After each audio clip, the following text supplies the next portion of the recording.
both those belts look exactly the same to me. You know, I'm still learning about this stuff and... This stuff? Costume design has been one of the most crucial components of film, playing an indispensable role in defining characters, setting the tone of a film, and visually conveying a story's themes. Since the beginning, costumes have been a tool to immerse not just audiences, but actors themselves into a specific time, place, and world. Clothes make a statement, but costumes tell a story. This is my personal take on why costume design matters.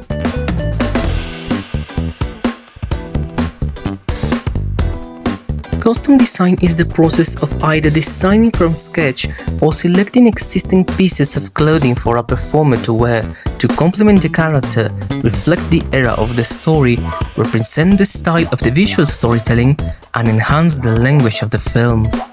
The process of developing the costumes for a film begins with sketching and conceptualizing the visual style of the overall costumes. After that, a breakdown for each character, either main character, secondary, and even the extras, is made in order to begin to decide what fabrics will be the best and what techniques will be needed to bring the concepts to life. There is a variety of techniques that can be involved in the process, from simply purchasing the already existing clothes and stylize them to digital printing or laser cutting fabrics for the making of more elaborated designs. When the filming begins, the costume designer works with a team to dress every character, being also responsible for the care of the costumes, and as the film progresses, the designer will follow the shooting plan to know who to dress and when. Depending on the story, a large variety of people can work and provide services for the manufacturing of the costumes. No matter if it is a medieval war scene or a science fiction epic, the costume designer will bring the concept to life. Costumes can be interpreted in many ways, representing the themes or struggles of the film, from being trapped or caged to maturing and changing through time. Costumes communicate social status, personality, time period, and mood without a single word spoken. In the early days of Hollywood, costume designers were often unsung heroes, working behind the scenes to clothe stars in glamorous and period-appropriate attire.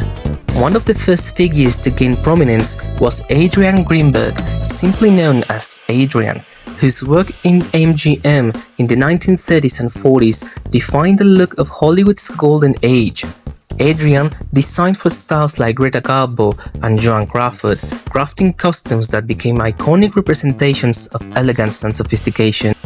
His designs often dictated fashion trends outside the film industry, blurring the line between cinematic fantasy and real-world style. Another pivotal figure in the history of costume design was legendary designer Edith Head.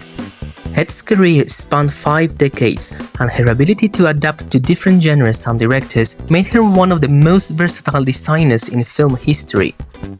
Known for her meticulous attention to detail and close collaboration with actors, she famously created costumes that not only fit the narrative, but also enhanced the actors' performance by allowing them to fully embody their characters.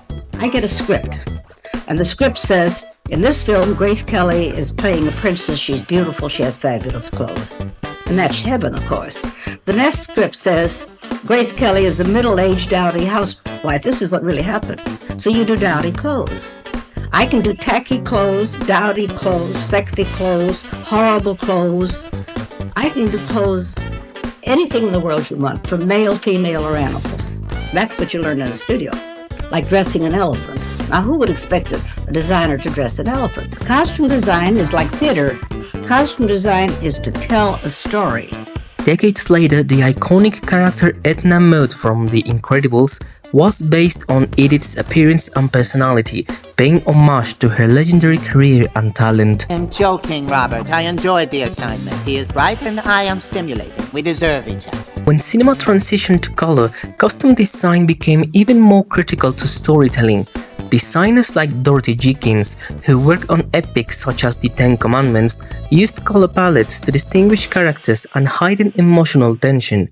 This is used in many films today to represent characters and help identifying them while using certain pieces of clothing or specific color palettes representing the character's personality or transitions through their dramatic arc. Costumes do more than dress actors. They often symbolize themes, create contrasts, or signify transformation. A simple change in wardrobe can mark a character's growth or descent. In period films, meticulous costume designs immerse audiences in historical settings, lending authenticity and credibility to the narrative. In futuristic or fantasy films, innovative designs can establish entire worlds, defining societal norms and aesthetics that differ from reality. The collaboration process between directors, actors, and costume designers is vital. Designers must understand not just the plot, but also the psychological motivations of the characters to craft garments that feel natural and authentic within the story. A well-designed costume can even inspire an actor's performance, helping them physically and emotionally inhabit the role. In Harry Potter and the Prisoner of Azkaban, director Alfonso Cuarón decided to observe how students in Britain wore their uniforms, noting that every single one of them was wearing it in a completely different way. And working with the costume designer Gianni Temim, they brought the personality of each character to life through their costumes. We have an evolution of this uniform. Early on we said, okay, how would you wear your uniform if your parents were not around? In recent decades, Colleen Atwood, known for her visually striking and imaginative work in cinema, has collaborated extensively with visionary directors like Tim Burton, Rob Marshall, and Jonathan Demme, creating iconic costumes for films such as Edward Scissorhands, Alice in Wonderland, Memoirs of a Geisha, and Chicago, influencing the art of costume design. Her perspective on costume design centers on its role as a vital storytelling tool. She views costumes as a way to bring characters to life, reflect their psychological depth, and immerse audiences in the film's world. Atwood emphasizes the importance of collaboration with directors, actors, and other departments, believing that costumes should integrate into the overall narrative and the aesthetic of the film while enhancing the emotional resonance of the story. Beyond storytelling, costumes have a cultural impact, often influencing fashion trends and becoming symbols of their time. Iconic looks such as Audrey Hepburn's black dress in Breakfast at Tiffany's goes beyond the film itself, embedding themselves in public consciousness, and popular culture has been used film for what is called the method dressing, which is a term referred to when an actor or someone involved in the making of the film uses the film itself as inspiration to dress themselves in film tours, award ceremonies, festivals, interviews, and more. Costume design is an art form that marries fashion, storytelling, and visual communication. It remains a cornerstone of cinematic expression, shaping the audience's perception of characters and worlds while enhancing the emotional and narrative experience of a film. And this is why I think costume design matters. Thank you for watching and see you next time.